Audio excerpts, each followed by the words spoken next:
E aí, pessoal, tudo bem? Como é que vocês estão por aí? Espero que estejam todos bem, todos tranquilos. Quer dizer, tranquilo não, né? Mas na medida do possível, se cuidando, né? E tocando essa situação para frente. Bueno, a gente está continuando aí com as aulas.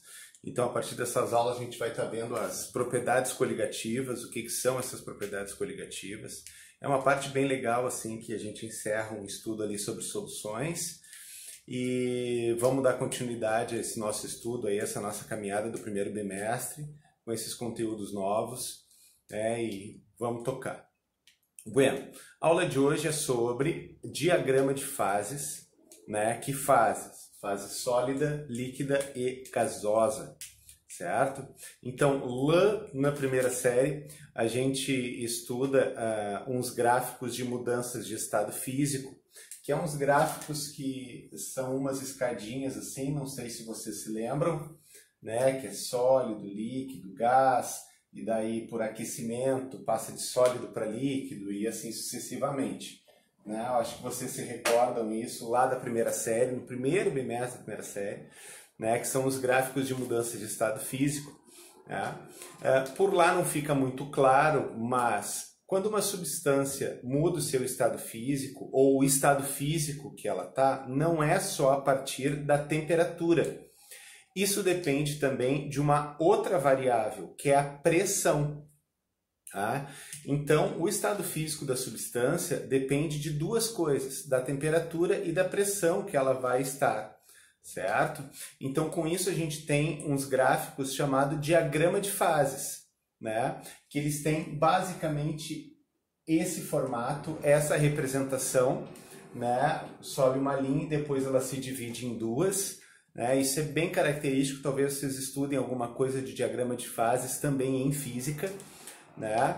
Então, o que ele relaciona? Ele relaciona duas grandezas, a pressão e a temperatura, certo? Para determinar o estado físico, ou a temperatura, ou a mudança dos estados físicos que essa substância está acontecendo. Isso depende da pressão e da temperatura que ela vai estar. Vou te dar um exemplo muito simples. Panela de pressão. Panela de pressão, para estar cozinhando feijão ou qualquer outra coisa que tu queira cozinhar ali. Tu coloca água, tampa, coloca água, alimento, tampa, coloca no fogo e deixa aquecendo. Né? Primeiro, a panela de pressão ela cozinha os alimentos mais rapidamente. Ela amolece alimentos que são muito duros, carnes muito duras. Como que ela faz isso? Né? Senhora, a temperatura de ebulição da água é 100 graus. Beleza. Só que dentro da panela de pressão, como ela tem uma pressão mais elevada, a água chega numa temperatura acima dos 100 graus. Né? Então, o que eu estou querendo te dizer com isso? Que a temperatura de ebulição dentro da panela de pressão da água é maior que 100 graus. Então, a água lá dentro está numa temperatura acima de 100 graus. Com isso, o alimento cozinha mais rapidamente, uma carne amolece e assim sucessivamente. Então, essas temperaturas das substâncias dependem também da pressão.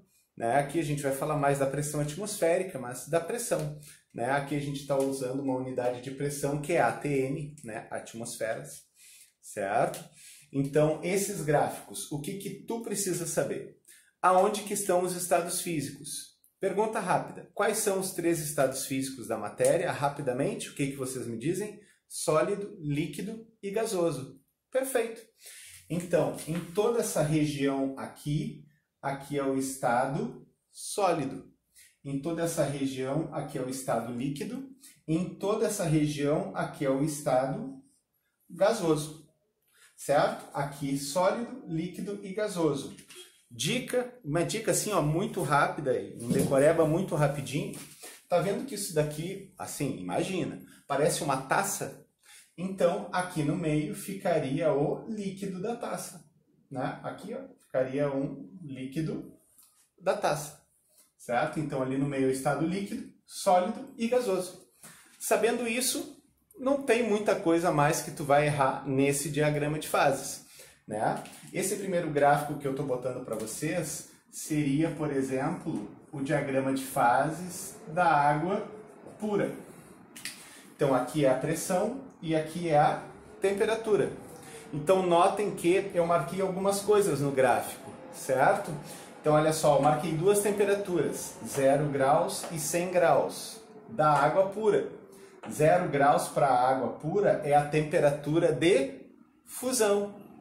Então, nesse ponto aqui, ó, está acontecendo a fusão da substância. Sim, porque ela passa do estado sólido para o estado líquido, né? Em toda essa linha aqui, gente, ó, em toda essa linha aqui, qualquer ponto que cai em cima dessa linha, a substância está passando de sólido para líquido e líquido para sólido.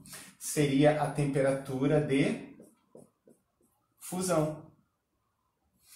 Aqui é 100 graus, que é a temperatura de ebulição, que é nessa linha aqui. Qualquer ponto dessa linha se refere sempre à temperatura de ebulição da substância, certo? Que ela está passando de líquido para gasoso, certo?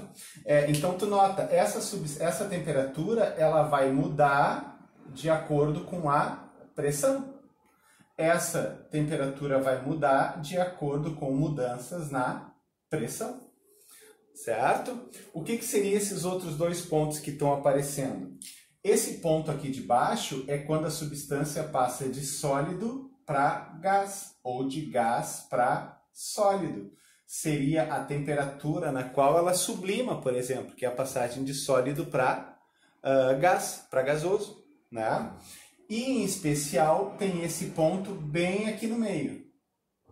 Esse ponto bem aqui no meio é um ponto chamado de ponto triplo. Se a substância estiver nessa temperatura e numa determinada pressão específica, nesse ponto, ela vai ter qual estado físico? Ela vai estar em equilíbrio nos três estados físicos, no estado sólido, líquido e gasoso. É muito difícil da gente conseguir colocar uma substância no seu ponto triplo, principalmente para a água, né? Mas daí ela estaria em equilíbrio os três estados físicos ao mesmo tempo. Tipo, na fusão fica em equilíbrio sólido e líquido. Enquanto ele está derretendo, uma parte dele está líquido, outra parte está sólida. Então tem dois estados em equilíbrio, sólido e líquido. Na ebulição a gente tem líquido e gás ao mesmo tempo, né? E no ponto triplo teria os três estados físicos, sólido, líquido e gás, em equilíbrio ao mesmo tempo, né? É o ponto triplo, é esse ponto bem do meio, né? Então esse é o diagrama de fases, né? Os estados físicos, as duas temperaturas, tu tem que conseguir ter esse reconhecimento, né? Os pontos do gráfico, quais são os estados físicos e as transformações que estão acontecendo, tá?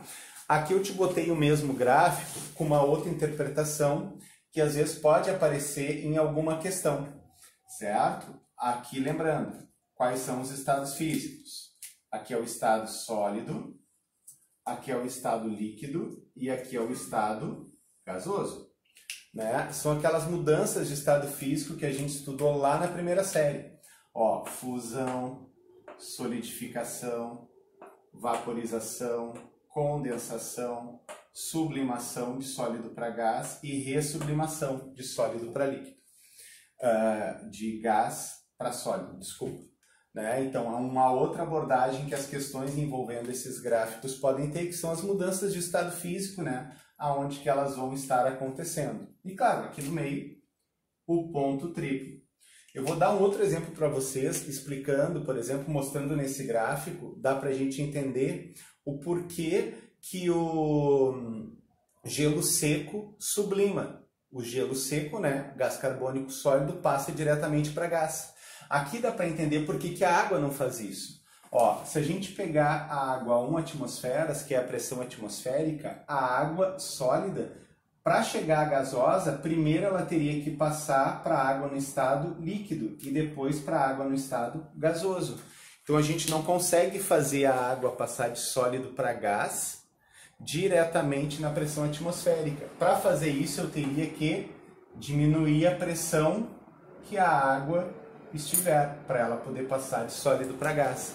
Mas o CO2 não, que é o gás carbônico, ele pode ser feito na nossa pressão atmosférica, né? Que é o próximo exemplo que a gente vai ver.